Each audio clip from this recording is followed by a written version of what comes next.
In this integral, we're intending to use partial fractions decomposition to solve it, but the degree of the numerator is not less than the degree of the denominator. So I'm going to have to use polynomial long division first, and that will break it into pieces that are all proper fractions so that partial fractions will work. So I'm taking just x squared and I'm dividing by x squared plus 2x plus 1. I'm going to put placeholders in here. And then I start guessing, what do I multiply by to match the leading term? And it's just a 1 in this case. So I end up with x squared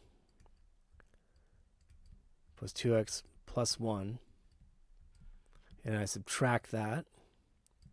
And I end up with negative 2x minus 1. And that's my remainder. So I have a remainder of negative 2x minus 1. Now what that remainder means is that when I do this division, I end up with 1 and then plus this negative 2x minus 1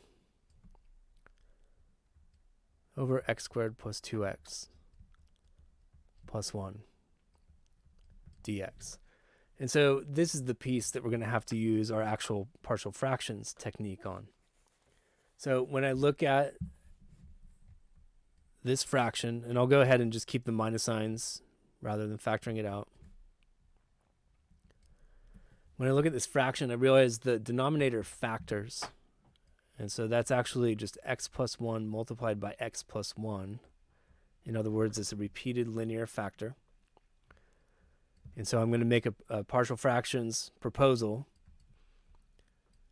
that it should break into a over one of those linear factors plus b over both of those linear factors. So I multiply both sides by the common denominator.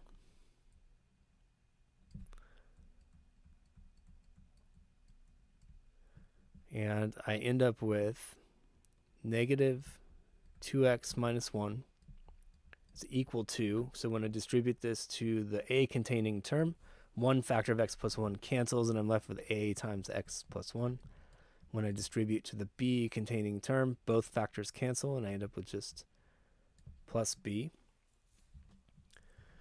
I'm going to go ahead and expand this and collect my coefficients of x and my constants separately. So I have on the left-hand side negative 2x minus 1, and on the right-hand side I have a times x, and then I have an a and a b, so plus a plus b. I then compare the coefficients of x on the left and right-hand sides, and I can see that a must be equal to negative 2.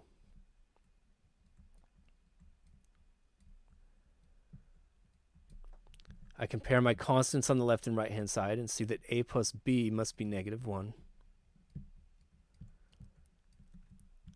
But I already know what a is, so I have negative 2 plus b equals negative 1. Add 2 to both sides, and I find out that b is equal to 1.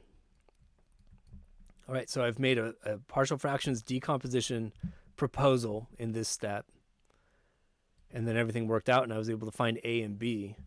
So we were able to express that complicated fraction as two simpler fractions. So continuing with my integral, this fraction has just been re-expressed as, if I plug in my a, negative 2 over x plus 1, and plug in my b, plus 1 over x plus 1 squared dx. Now each of these pieces is relatively simple to do. The integral of 1 is x, and I end up with a minus 2 natural log absolute value x plus 1. And then this one is just x plus 1 to the negative 2 power, so I get x plus 1 to the negative 1 power divided by negative 1. So that puts a minus sign out in front. Plus c.